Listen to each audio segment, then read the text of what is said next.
Queridos irmãos, abramos a nossa Bíblia no livro do Apocalipse, capítulo de número 3, versículo de número 7. Diz-nos assim o texto sagrado, Apocalipse 3, versículo de número 7. E ao anjo da igreja que está em Filadélfia escreve: Isto diz o que é santo, o que é verdadeiro, o que tem a chave de Davi, o que abre e ninguém fecha, e o que fecha e ninguém abre. Eu sei as tuas obras, e eis que diante de ti pus uma porta aberta que ninguém pode fechar. Tendo pouca força, guardaste a minha palavra e não negaste o meu nome. Quantos podem dizer amém? Queridos e amados irmãos, eu não quero nessa oportunidade me atentar a todo o contexto do livro do Apocalipse, haja visto toda a programação que temos a seguir. Mas é importante para nós, nesta noite, nos dedicarmos e nos debruçarmos às lições que podemos aprender na mensagem que a igreja de Filadélfia recebe do Cristo ressuscitado. A bem da verdade, todos nós precisamos a cada dia nos dedicar no fato de agradarmos a Deus através da nossa maneira de viver. Percebam que estas igrejas da Ásia Menor receberam mensagens que foram endereçadas pelo próprio Jesus. E em todas as cartas nós encontramos uma tônica de um pedido, um clamor, uma cobrança para uma mudança. E sempre também uma mensagem: se não mudar, virei a ti. Mas quando chegamos à carta à igreja de Filadélfia, nós percebemos o louvor que vem da parte do Senhor para esta igreja. Um louvor de gratidão pelas obras, pela dedicação e pela postura em que esses irmãos estavam se portando diante do Senhor. É bem verdade para nós um motivo de muito aprendizado, para que nós possamos então dedicar a nossa vida aprendendo com as lições que estão inseridas neste texto. Quando nós passamos para meditar na mensagem que Jesus enviará a esta igreja, o texto começa dizendo, Jesus se apresentando ao anjo da igreja que está em Filadélfia. Todas as vezes que nós passamos para meditar nessa expressão de que essa carta foi endereçada ao anjo, é bem verdade que ela poderia ser endereçada apenas à igreja, ela poderia ser endereçada a alguém da igreja, mas o texto diz que ela foi endereçada ao anjo da igreja.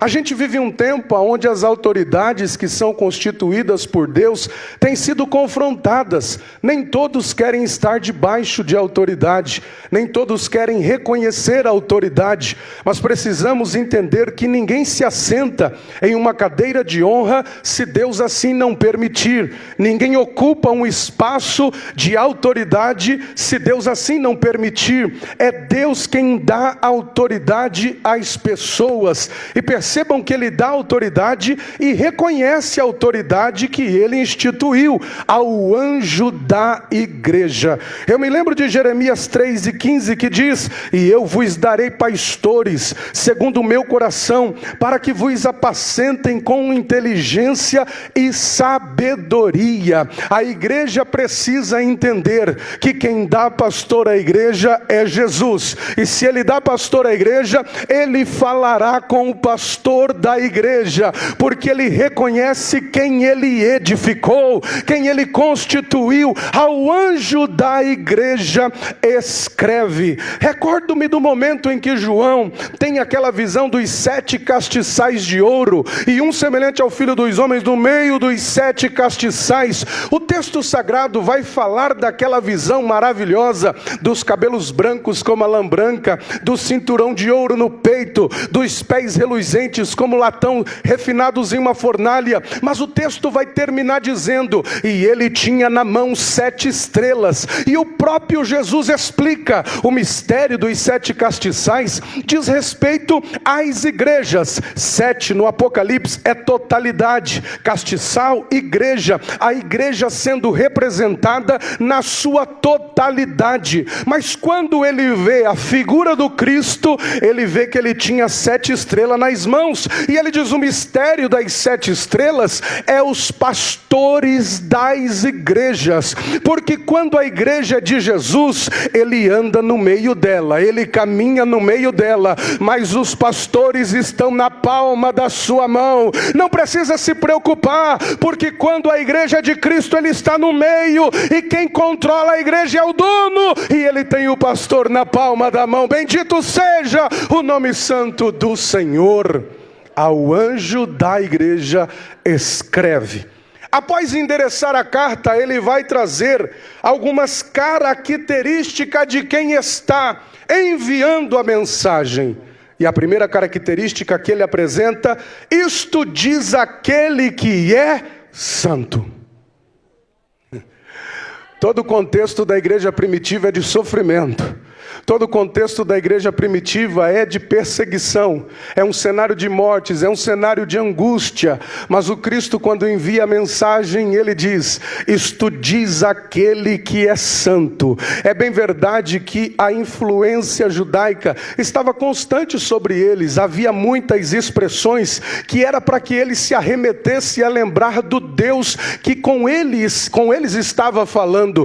Perceba que quando ele diz essa expressão de santo, o termo diz kadosh, separado. É bem verdade que eu me lembro de quando Isaías tem aquela visão, e quando Isaías tem a visão, no capítulo 6, versículo de número 13, o texto sagrado diz que ele viu os céus abertos, viu o Senhor assentado sobre o trono, e ouviu também que os serafins clamavam uns aos outros, apontando e dizendo: Santo, Santo é o Senhor dos exércitos, e toda a terra está cheia da sua glória. Kodesh, Kodesh, Kodesh Yavé Sabaote. Quando Jesus dá a característica de que ele é santo, ele está representando a figura de Yavé. Ele está falando de sua deidade, ele está falando de sua divindade. Quem fala com vocês não é um qualquer, é aquele que é santo, é aquele que vocês servem, é o Senhor. E depois de dizer a primeira característica, ele diz: isto diz também aquele que é verdadeiro. No grego, aqui verdadeiro é aletnos. Traz a ideia daquilo que é real, autêntico, que não tem variação, não há mudança. Jesus está dizendo: quem fala com vocês não é alguém em nome de alguém, não é alguém que envia a mensagem, é o verdadeiro, é o autêntico, é aquele em quem vocês servem, é aquele em quem vocês têm depositado a confiança, é aquele que vocês têm reunido-se para adorar. Quem fala com vocês é Ele mesmo, é o verdadeiro, não é outro, Ele é autêntico. Bendito seja o nome do Senhor. E depois de dizer que Ele é santo e que Ele é verdadeiro, Ele diz assim: eu também sou aquele que tenho as chaves de Davi. Eu abro e ninguém fecha, mas quando eu fecho, não tem quem abre. Quem pode levantar a mão para adorar? Urakamanturi mikalabarahas. Eu estou sentindo uma autoridade, porque Ele tem autoridade para abrir, e quando Ele abre ninguém fecha, e Ele tem autoridade para fechar, que quando fecha ninguém abre. Eu quero que você levante uma de suas mãos e ofereça adoração, porque o céu te convida para reconhecer a autoridade que está em Jesus. Ele tem as chaves de autoridade sobre a tua vida, e o controle está com Ele. Ele faz o que quer, Ele tem domínio sobre você.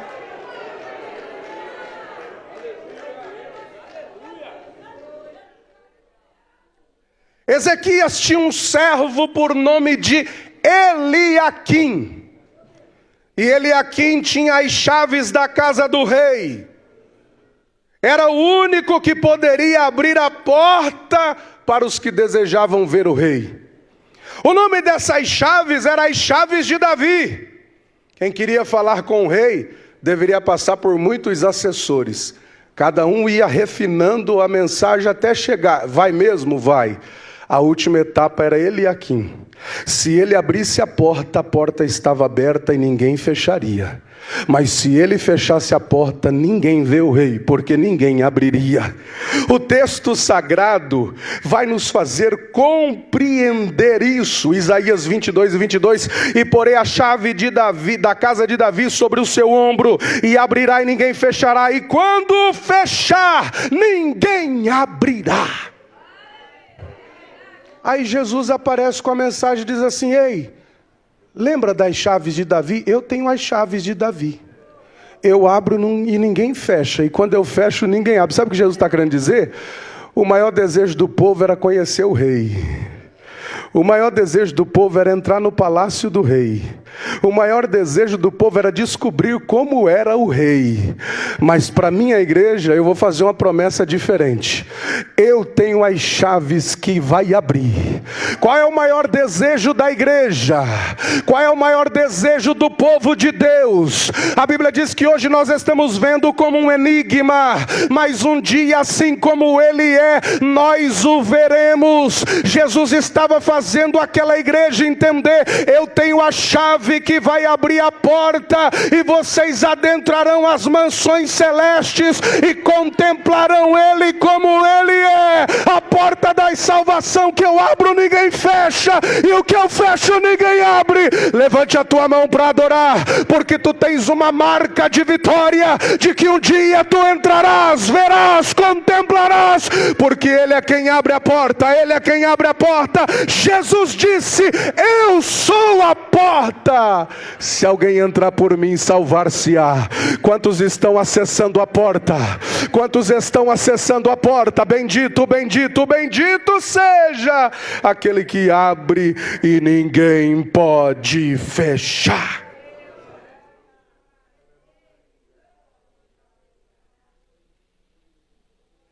E na continuidade, o tom é de recompensa. O que eu abro, ninguém fecha.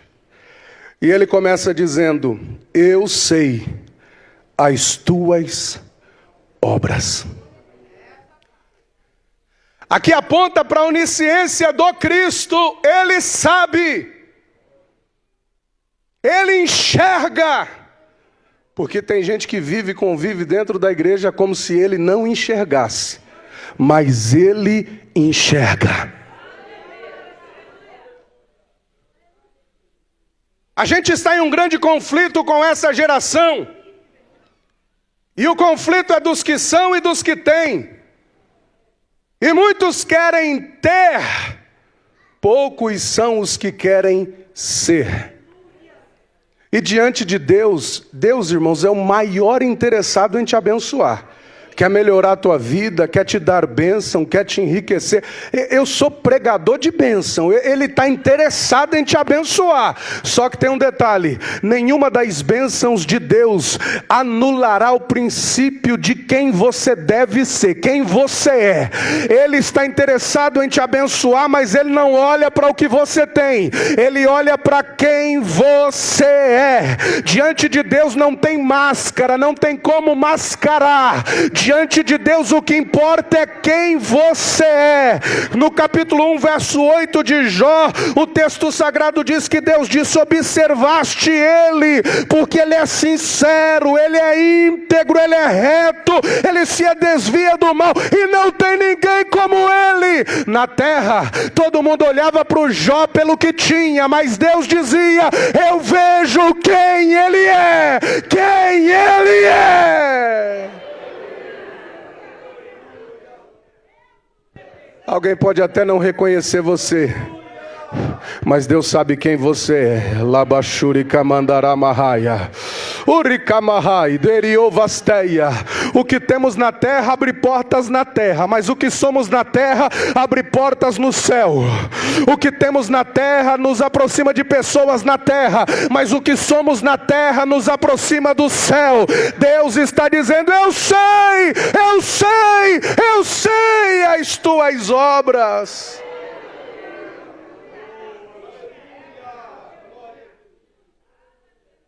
Paulo diz, segunda carta aos Coríntios 5:10, porque todos devemos comparecer ante ao tribunal de Cristo, para que cada um receba o que tiver feito por meio do corpo, quer seja o bem ou o mal, haverá uma recompensa.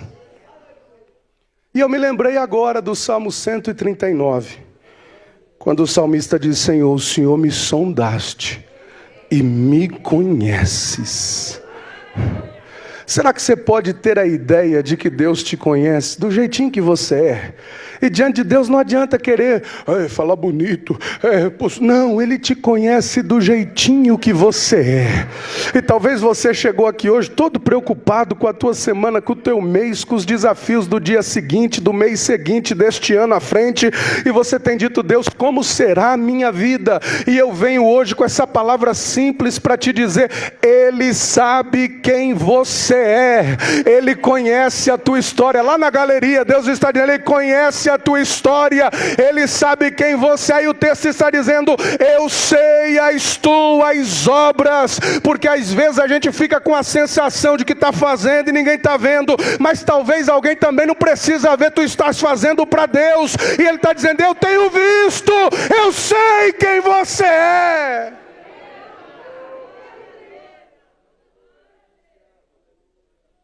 Eu sei quem tu és.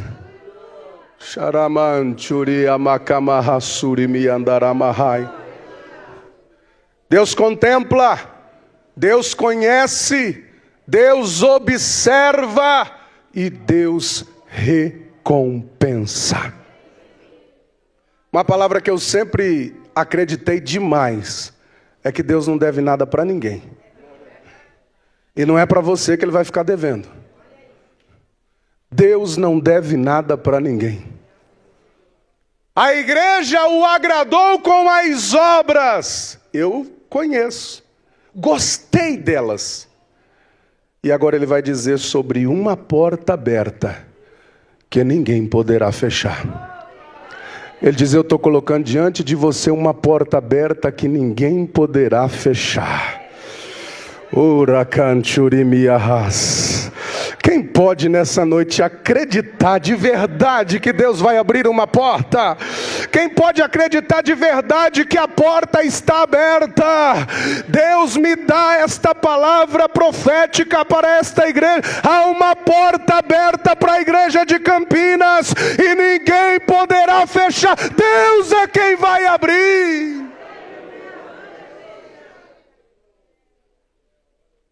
Quantas vezes nós nos sentimos mal por achar que estamos cansados, por achar que estamos sobrecarregados. Mas eu quero te dizer uma coisa: Deus nunca vai coroar trabalho de crente com descanso. Mas pastor, eu não posso fazer. Claro que pode, irmão. Faz uma viagem, divirta, descansa com a sua família. Não é desse descanso que eu estou falando. Eu estou dizendo daqueles que dizem assim: deixa eu no meu cantinho que eu não vou trabalhar para Jesus, que eu estou no meu tempo de descanso. Deixa eu no meu cantinho que eu não quero fazer nada, porque eu já me sobrecarreguei demais. Eu quero te dar uma palavra. Na igreja, trabalho bem feito é recompensado com mais trabalho a fazer. Essa igreja estava diante de provas e Deus: gostei do trabalho, vou abrir uma porta que ninguém vai fechar. Esta porta aqui era uma oportunidade missionária, era a porta de salvação, era a porta para pregação de alma, pregação da mensagem, salvação de almas. Jesus estava dizendo: gostei tanto do teu trabalho que eu vou te dar mais trabalho, mais trabalho, mais trabalho. Diga para a pessoa que está ao seu lado: Jesus gostou do teu trabalho e vai te dar mais trabalho a fazer, mais trabalho a fazer, mais trabalho a fazer. Talvez você chegou aqui hoje dizendo, pastor, mas não é hoje o dia do descanso, não. Hoje é o dia do mais trabalho. 2022 é o dia do mais trabalho. É mais trabalho, é mais trabalho. Quem pode sentir o que eu sinto aqui? Porque Deus me diz que está tomando a mão de pessoas. Esse espírito de desânimo, esta prostração emocional vai ser tirada. E hoje Deus vai te dizer, é mais trabalho, é mais trabalho, é mais trabalho para você fazer. Amaraga machuri amaharamahas. Mais trabalho.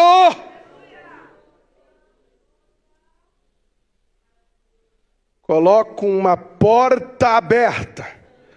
Eu me lembro de quando Paulo, na carta aos Coríntios 16:9, ele diz assim: porque uma grande porta se abriu, é grande e eficaz, mas existem muitos adversários. Porque Deus abre portas, mas os adversários se levantam contra as portas que Deus abre. Vai cair mesmo. Porque o texto está dizendo, o que eu abro ninguém vai fechar. Irmão, pensa numa locomotiva. Pensa num carro é a igreja. Quando a Bíblia diz que as portas do inferno não prevalecerão contra ela, o texto está dizendo, quando ela atacar ninguém resiste. E quando vier atacar ninguém resiste também. Porque ela ganha no ataque, ganha na defesa. Porque ela tem um dono que a defende. E agora eu vou chegar aonde quero me dedicar um pouco mais. Porque o texto sagrado diz, porque tendo pouca força, guardaste a minha palavra. Já percebeu que tem um monte de gente que tem um desejo gigantesco de demonstrar uma superioridade espiritual? Se ele pudesse, ele colocava uma camiseta assim, SC, super crente, é poderoso. Você vai falar com ele, ele é, não,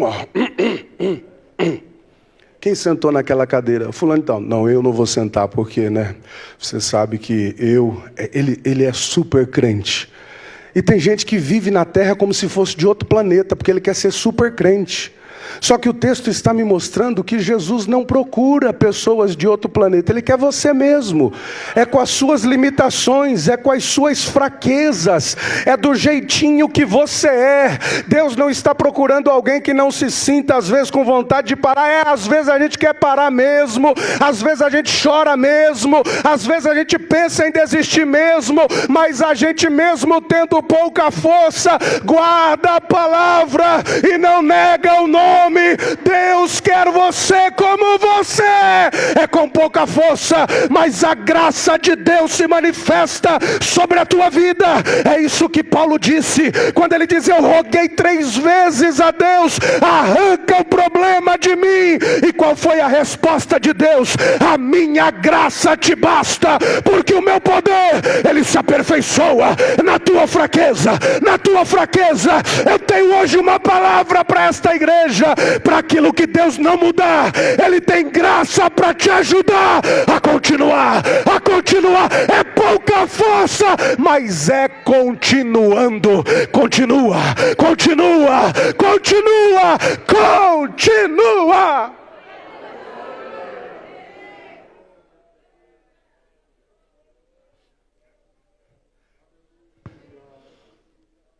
Se eu perguntasse aqui, quem aqui já pensou em parar?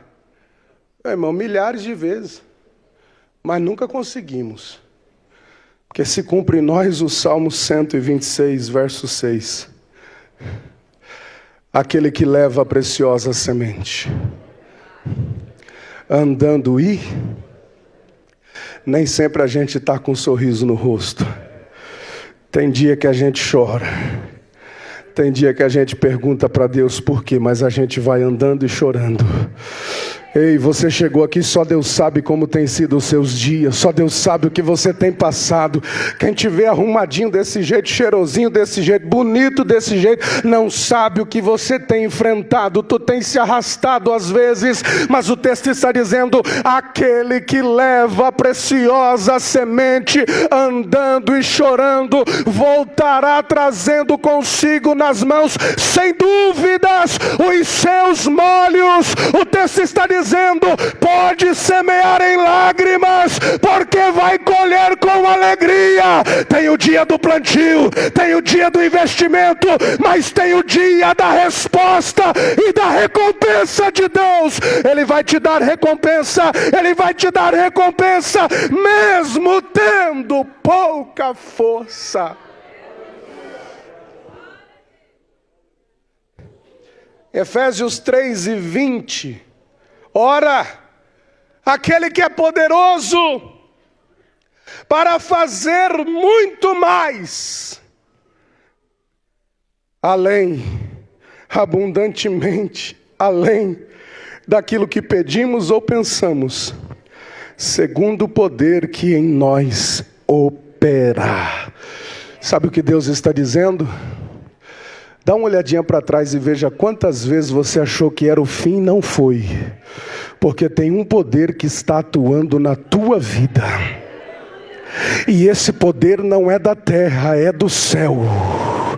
Tem dia que a gente está, não, mas não estou conseguindo. Vai caminhar mesmo sem conseguir. É o poder de Deus que está sobre a tua vida. Eu trago hoje esta palavra profética para a tua vida, para te dizer: vai descer sobre esta igreja hoje um poder que dá a capacidade de fazer o que nós não teríamos capacidade para fazer. Prepare-se, porque o poder de Deus vai atuar na tua vida, e Ele vai te dar capacidade de ir além, de colher abundantemente mais, porque Deus é o Deus que faz por ti o que você não pode fazer. Quem pode levantar a mão e dizer: eu creio que o poder de Deus vai operar em mim? Quem pode? Há uma autoridade de Deus sobre esta igreja, e eu sinto autoridade para verbalizar uma profecia. Hoje o poder de Deus vai te dar o que tu não é capaz. Receba, receba, receba o que tu não é capaz.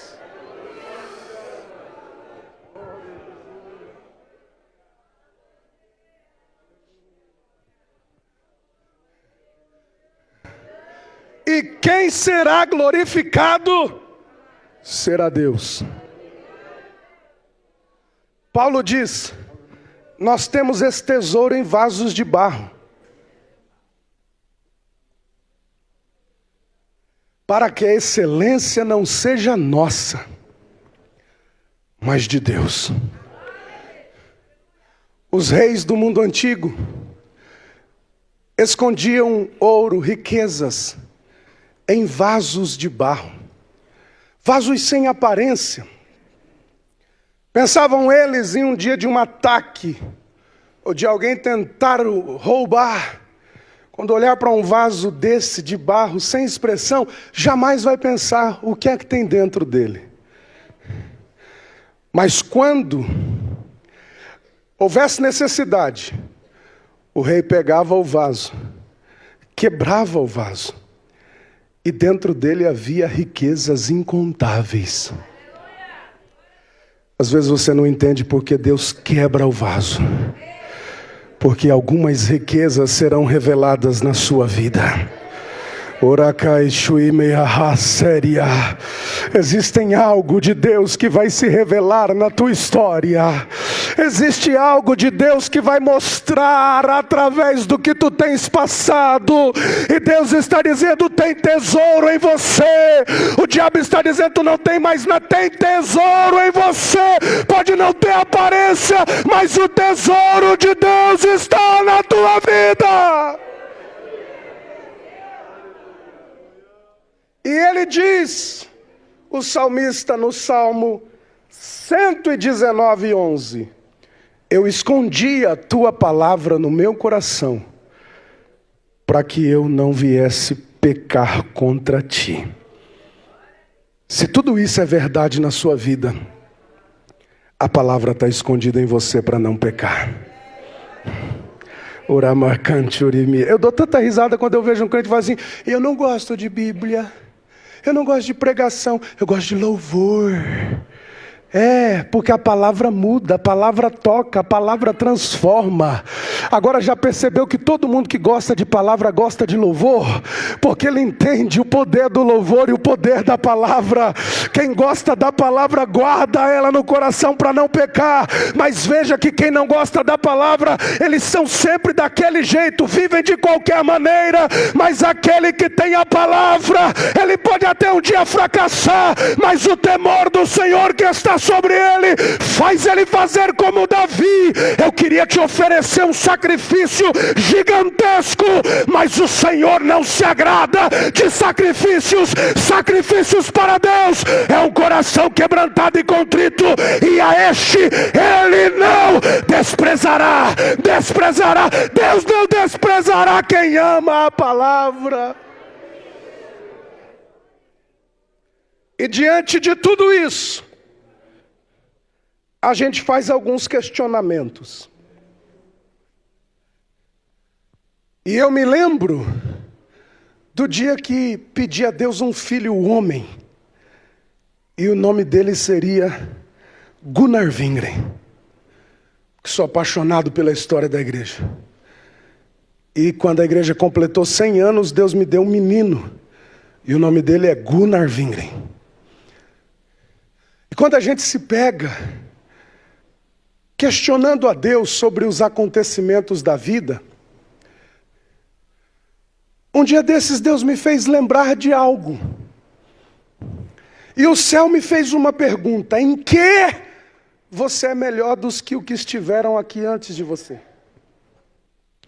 Eu não entendi, disse: Senhor, em nada.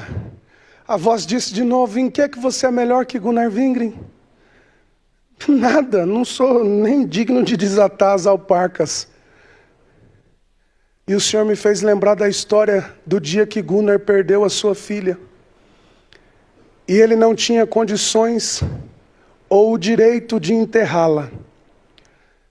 E a história diz que em cima de uma carroça, o Gunnar, chorando porque foi numa cidade, alguém disse: filho de crente, não, aqui não enterra pagão, procure outro lugar. Vai para outra cidade, não, aqui também não enterra. Quando eles estão a caminho da terceira cidade, a história diz que ele questiona a Frida dizendo: eu deixei tudo por essa nação que não me permite sepultar minha filha. E ele por alguns momentos soava algumas palavras de como continuar aqui, como continuar fazendo, como continuar dedicado, se essa nação é tão ingrata. E a história diz que a Frida recebe uma inspiração e começa a cantar para ele o hino de número 126.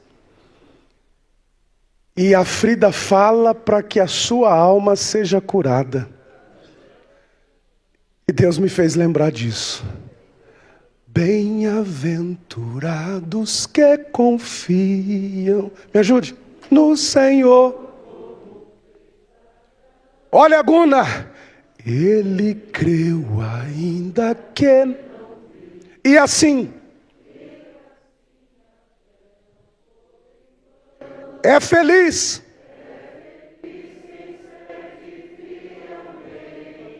os caminhos, e na tribulação, Gunnar,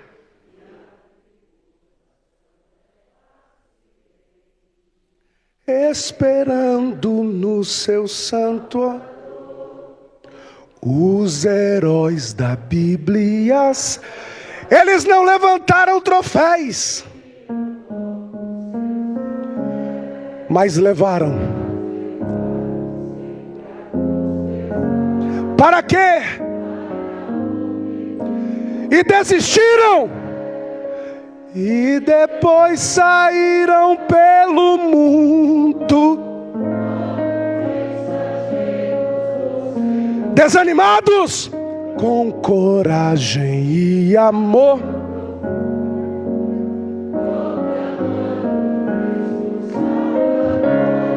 Quem quiser, Guna, passará nas alturas, sem as asas. Mas você não está só. O Senhor parte. Ei, Guna, quem no coração mais daquela glória sobre a menina morte, quando aqui as flores morreu, lá no céu começam. Quando as esperanças tá aflito, os mais belos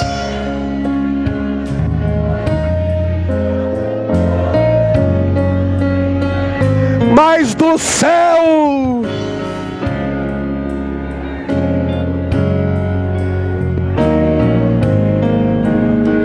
escuta isso, sim, confia tu. Escuta isso,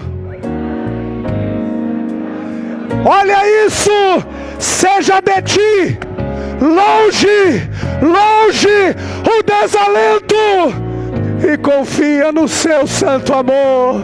Aleluia! Quem pode adorar? Xarabacantarama, e do céu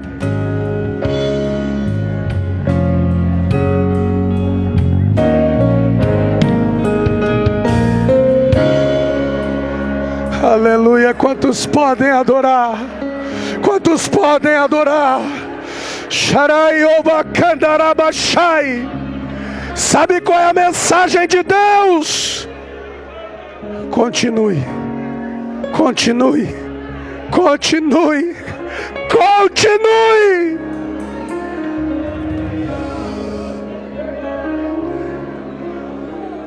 Curve a sua cabeça. Curve a sua cabeça, por gentileza.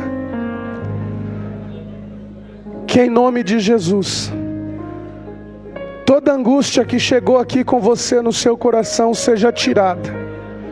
Que toda tristeza seja desfeita da sua vida.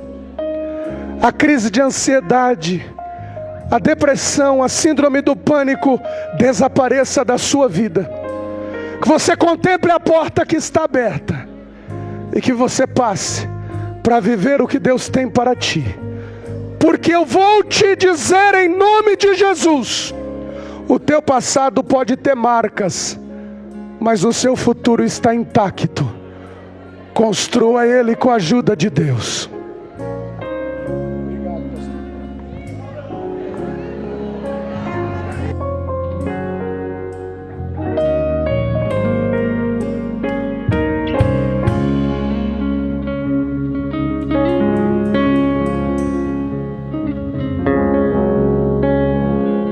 Obrigado.